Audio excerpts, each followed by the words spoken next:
ஆதியாகமம் 14ஆம் அதிகாரம். சினேயாரின் ராஜாவாகிய அம்ராப்பேலும் ஏலாசாரின் ராஜாவாகிய அரியோகும் ஏலாமின் ராஜாவாகிய கெதர்லா கோமேரும் ஜாதிகளின் ராஜாவாகிய திதியாலும் இருந்த நாட்களில் அவர்கள் சோதோமின் ராஜாவாகிய பேராவோடும் கொமோராவின் ராஜாவாகிய பிர்சாவோடும் அத்மாவாவின் ராஜாவாகிய சினேயாவோடும் செபோயீமின் ராஜாவாகிய செமேபரோடும் சோவார் என்னும் பேலாவின் ராஜாவோடும் யுத்தம் பண்ணினார்கள். இவர்கள் எல்லாரும் உப்பு கடலாகிய சித்தீம் பள்ளத்தாக்கிலே கூடினார்கள். இவர்கள் 12 வருஷம் கெதர்லா கோமேரை சேவித்து 13ஆம் வருஷத்திலே கலகம் பண்ணினார்கள். 14ஆம் வருஷத்திலே கெதர்லா கோமேரும் அவனோடே கூடியிருந்த ராஜாக்களும் வந்து அஸ்தரோத் கர்னாயிமிலே இருந்த ரெப்பாயீமியரையும் காமிலே இருந்த சூசிமியரையும் சாவே கிரியத்தாயிமிலே இருந்த ஏமியரையும் சேயீர் மலைகளில் இருந்த ஓரியரையும் வனாந்தரத்துக்கு அருகான எல்பாரான் மட்டும் முறியடித்து திரும்பி காதேஸ் என்னும் என்மிஸ்பாத்துக்கு வந்து அமலேக்கியருடைய நாடு அனைத்தையும் அத்சாத்சோன் தாமாரிலே குடியிருந்த ஏமோரியரையும் கூட சங்கரித்தார்கள்.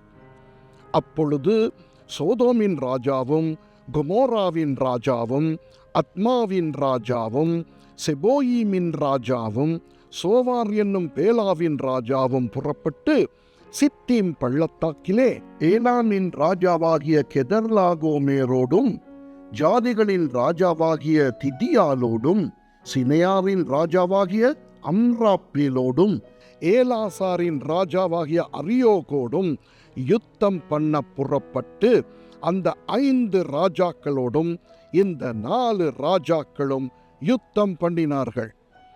அந்த சித்தீம் பள்ளத்தாக்கு எங்கும் நிலக்கீழ் உண்டாகும் கேணிகள் இருந்தது. சோதோம் கொமோராவின் ராஜாக்கள் முறிந்தோடி அங்கே விழுந்தார்கள்.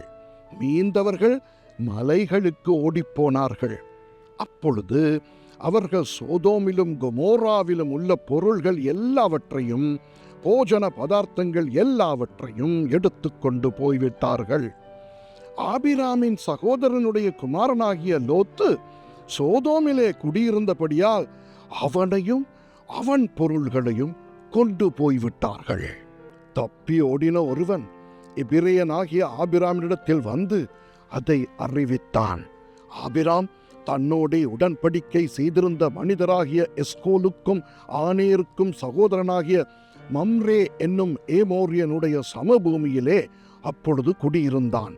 தன் சகோதரன் சிறையாக கொண்டு போகப்பட்டதை ஆபிராம் கேள்விப்பட்ட போது அவன் தன் வீட்டிலே பிறந்த கைப்படிந்தவர்களாகிய 318 ஆட்களுக்கும் ஆயுதம் தரிப்பித்து தான் என்னும் ஊர் மட்டும் அவர்களை தொடர்ந்து இராக்காலத்திலே அவனும் அவன் வேலைக்காரரும் பிரிந்து பவிஞ்சுகளாய் அவர்கள் மேல் விழுந்து அவர்களை முறியடித்து தமஸ்குவுக்கு இடதுபுறமான ஓபா மட்டும் துரத்தி சகல பொருள்களையும் திருப்பிக் கொண்டு வந்தான்.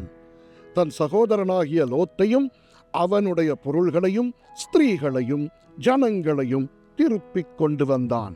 அவன் கெதர்லா கோமேரையும் அவனோடிருந்த ராஜாக்களையும் முறியடித்து திரும்பி வருகிற போது சோதோமின் ராஜா புறப்பட்டு ராஜாவின் பள்ளத்தாக்கு என்னும் சாவே பள்ளத்தாக்கு மட்டும் அவனுக்கு எதிர்கொண்டு போனான். அன்றியும் உன்னதமான தேவனுடைய ஆசாரியனாய் இருந்த சாலேமின் ராஜாவாகிய மெல்கிசேதேக்கு அப்பமும் திராட்சரசமும் கொண்டு வந்து அவனை ஆசீர்வதித்து, வானத்தையும் பூமியையும் உடையவராகிய உன்னதமான தேவனுடைய ஆசீர்வாதம் ஆபிராமுக்கு உண்டாவதாக, உன் சத்துருக்களை உன் கையில் ஒப்புக் கொடுத்த உன்னதமான தேவனுக்கு ஸ்தோத்திரம் என்று சொன்னான்.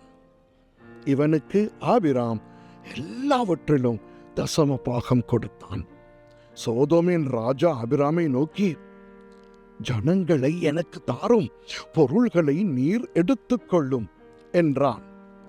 அதற்கு ஆபிராம் சோதோமின் ராஜாவை பார்த்து, ஆபிராமை ஐஸ்வர்யவானாக்கினேன் என்று நீர் சொல்லாதபடிக்கு நான் ஒரு சரட்டையாகிலும் பாதரட்சையின் வாரையாகிலும் உமக்கு உண்டானவைகளில் யாதொன்றையாகிலும் எடுத்து கொள்ளேன் என்று வானத்தையும் பூமியையும் உடையவராகிய உன்னதமான தேவனாகிய கர்த்தருக்கு நேராக என் கையை உயர்த்துகிறேன். வாலிபர் சாப்பிட்டது போக என்னுடனே வந்த ஆனேர், எஸ்கோல், மம்ரே என்னும் புருஷருடைய பங்கு மாத்திரமே வர வேண்டும். இவர்கள் தங்கள் பங்கை எடுத்து கொள்ளட்டும் என்றான். ஆமென்.